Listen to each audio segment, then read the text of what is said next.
শুরু করিতেছি মহান আল্লাহর নামে, যিনি পরম করুণাময় এবং অত্যন্ত দয়ালু। দেশের এই পরিস্থিতিতে, বন্যা পরিস্থিতিতে আমাকে আসতেই হলো আবার ভিডিওতে। আমি সোশ্যাল মিডিয়ার মাধ্যমে যেভাবে দেখলাম যে এত পানি, বিশেষ করে আমি আমাদের এলাকায় দেখলাম যে 93 সালের পরে হবিগঞ্জে এত পানি খোয়াই নদীর উপরে কখনো হয়নি।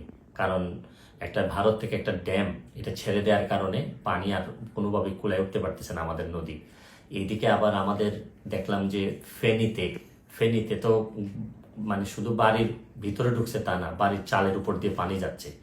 এরকম কুমিল্লা, বিভিন্ন দেশের বিভিন্ন জায়গায় যেভাবে বন্যায় আক্রমণ করছে।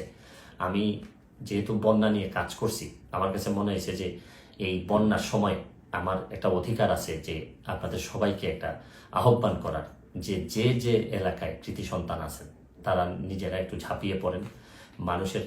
কারণ দূর থেকে বন্যা বলতে আমরা পানি দেখি, কিন্তু আপনি যদি কাছে যান, প্রতিটা পরিবার যে কি পরিমাণ কষ্ট হয়, কাছে গেলে বুঝতে পারবেন যে মানুষের কষ্ট। আমরা তো এমনি শুধু থই পানি দেখি, কিন্তু ভিতরে গেলে বোঝা যায় মানুষের খাবারের অভাব হয়, মানুষের পয় নিষ্কাশন ব্যবস্থার অভাব হয়, মানুষের স্যালাইন লাগে। সামান্য একটা স্যালাইন নিয়ে যেতে পারলেও অনেক বড় উপকার হয়।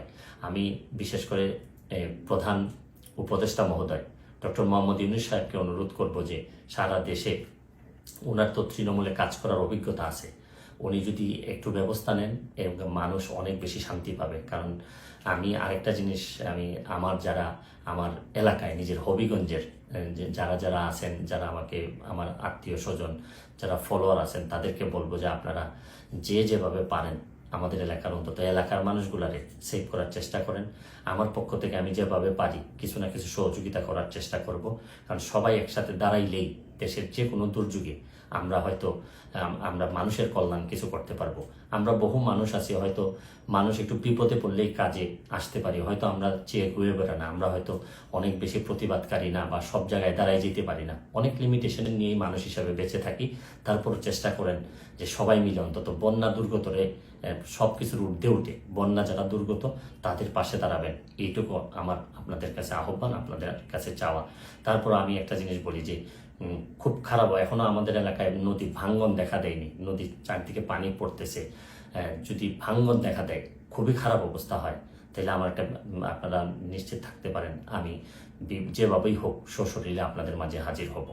আমি চেষ্টা করবো আমার সর্বস্ব দিয়ে যাদের জন্য আমি শপথ নিয়েছিলাম তাদের পাশে দাঁড়ানোর। ভালো থাকবেন, সুস্থ থাকবেন। দেশ বিদেশের সর্বশেষ সংবাদ সবার আগে জানতে ক্লিক করুন risingbeauty.com। প্রতি মুহূর্তের খবর অনলাইনে।